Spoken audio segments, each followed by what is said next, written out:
नमस्कार विद्यार्थी मित्रांनो, आज आपण 10वी चे सराव घेणार आहोत। तर इथे अंकगणित छडीचा सराव आपण घेतोय। तर पहिलं गणित आहे 2, दुसरा आहे पद आहे 502, तिसरा आहे 3 आणि चौथा आहे 702। तर ही अंकगणित छडी आहे का? जर ह्याच्यामधला प्रत्येक पदामधला फरक समान असेल तर ती अंकगणित छडी असेल। तर बघूया आपण प्रथम। तर पहिलं पद म्हणजे काय तर a आणि फरक म्हणजे काय तर b। तर आता पहिलं पद आणि दुसऱ्या पदामध्ये फरक समान आहे का? तर पहिला आपण बघूया 2.0 बे दुने 4 पॉइंट बे पंचे 10 म्हणजे आपल्याला मिळालं 2.5 वजा करायचं आहे।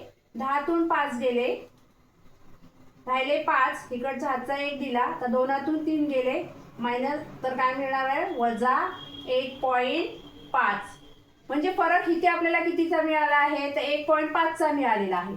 मग आता पुन्हा दुसरं पद आणि तिसऱ्या पदामध्ये कितीचा फरक आहे बघा, तर वजा 2.5। आपल्याला काय करायचंय 2.5 इथं वजा 1 चा फरक आपल्याला मिळालेला आहे। तर आपल्याला इथे 2.5 वजा 3 किती मिळणार आहे 5। पुन्हा आपल्याला फरक कितीचा मिळाला, 2 मधून वजा 3 गेले, उत्तर मिळालं वजा 1। पुन्हा फरक कितीचा मिळाला आपल्याला वजा 1.5। आता पुन्हा 3.0 वजा 702। आता 7ला भाग लावला, बेत्रिक 6, एक हातचा होता ते शून्य घेतला, राहिले किती 5, बे पंचे 10। उत्तर मिळालं 3.5। आता 3.5 वजा केले तर 10 तून 5 गेले 5, हातचा 1, 3तून वजा 4 गेले, उत्तर मिळालं वजा 1। म्हणजे पुन्हा फरक कितीचा मिळाला आपल्याला वजा 1.5। म्हणजे काय झालं तर ह्यातला आलेला फरक कसा आहे समान आहे, म्हणून ही काय झाली अंकगणित छडी आहे। आणि तिचं ए पद कोणतं आहे तर ए बरोबर आपल्याकडे किती आहे 2 आहे। तर डी बरोबर किती आहे तर डी बरोबर आपल्याकडे आहे वजा 1.5। इथे आपल्याला दुसरी अंकगणित छडी तयार करायची आहे। इथे दिलेला आहे ए बरोबर 1.25 आणि डी बरोबर 3।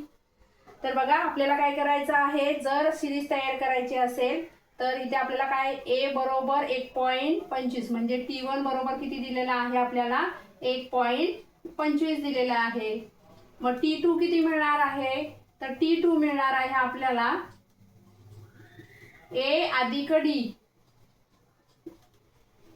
ए अधिक डी बरोबर 1.25, 3 अधिक 1.25, 3 अधिक 1.25 वजा आहे वजा 1.25, इथे वजा आहे।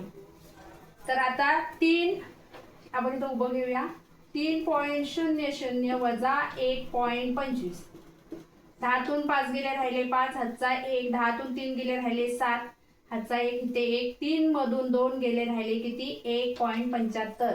दुसरं पद आपल्याला किती मिळालं 1.75।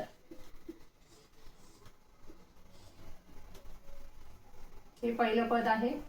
आता काय करायचं, जो हा फरक जे मिळाले 1.75, आता ह्या दुसऱ्या पदामध्ये पुन्हा काय करायचं डी प्लस करायचा म्हणजे डी अधिक करायचा। मग 1.75 अधिक आपल्याला किती मिळणार आहे, अधिक मिळणार आहे 3.00,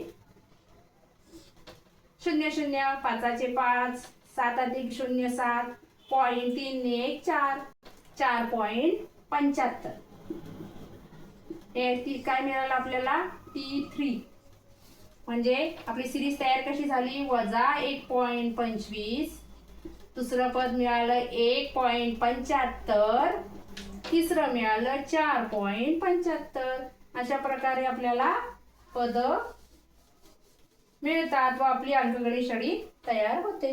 येथे बघा आपल्याला ए बरोबर वजा 7 दिले, डी बरोबर 1/2 दिलेला आहे। तर इथे आपल्याला काय करायचंय तर ए म्हणजे अंकगणित छडीचं पहिलं पद आणि डी म्हणजे अंकगणित छडी मधील फरक। तर आपल्याला इथे अंकगणित छडी तयार करायची। बघा आता कशी तयार करायची आहे, तर इथं T1 म्हणजे पहिलं पद आपल्याला दिलेलं आहे वजा 7, मग पहिलं पद आपण इथे लिहून घेतलं -7 झालं. आता दुसरं पद म्हणजे काय, तर दुसरं पद तर ए अधिक डी म्हणजे फरक आणि पहिलं पद यांची बेरीज म्हणजे आपल्याला काय मिळतं, तर आपल्याला दुसरं पद मिळतं. तर आता फरक कितीचा आहे, 1/2 म्हणजे 0.5. किती, 0.5 अधिक म्हणजे इथे -7 आहेत म्हणजे वजाबाकी होणार आहे, इथे 0 दिला. आता 5 नाही -7.0 आणि अधिक 0.5. आता 10 5 गेले राहिले किती, 5. इथे पॉइंट दिला, इकडचा घेतलेला आजचा इकडे दिला. 7 मधून 1 गेला राहिले किती, 6.5. उत्तर मिळालं आपल्याला -6.5. म्हणजे दुसरं पद आपल्याला किती मिळालं, -6.5. आता फरक सगळ्यांमध्ये सेम असणार आहे म्हणून आपण दुसऱ्या पदामध्ये काय करायचं, पुन्हा फरक अधिक करायचा. मग -6.5 अधिक किती येणार आहे, 0.5. आता हे वजाचं चिन्ह आहे, हे अधिकचे म्हणून वजाबाकी होणार आहे. 5 5 गेले राहिले किती, 0.6 मधून 0 गेला राहिले किती, 6. उत्तराला चिन्ह येणार आहे वजाचं म्हणून इथं उत्तर मिळालं आपल्याला -6. आता आपण तिसरं पद चौथं पद काढायचंय. पुन्हा ह्याच्यामध्ये काय करायचंय, तर 0.5 आपल्याला ऍड करायचे आहेत. मग इथं 0.5 6 मध्ये ऍड केले. आता पुन्हा इथे बघा की 10 मधून 5 गेले राहिले किती, 5. पॉइंट दिला, हातचा घेतलेला परत दिला, उत्तर मिळालं. 6 मधून 1 गेला, 5. मोठ्या संख्येचं चिन्ह म्हणून 5.5. उत्तर किती आपल्याला मिळालं, -5.5. म्हणजे ही आपली अंकगणित छडी अशा प्रकारे तयार झाली. आता इथपर्यंत तुम्हाला समजलं असेल की आपण काय करतोय, पहिल्या पदामध्ये फरक ऍड करतोय, दुसरं पद मिळतोय. दुसऱ्या पदामध्ये फरक ऍड केल्यानंतर तिसरं पद मिळतं. तिसऱ्या पदामध्ये फरक ऍड केल्यानंतर चौथं पद मिळतं. असे आपल्याला अनंत पद मिळतात आणि आपली अंकगणित छडी तयार होते.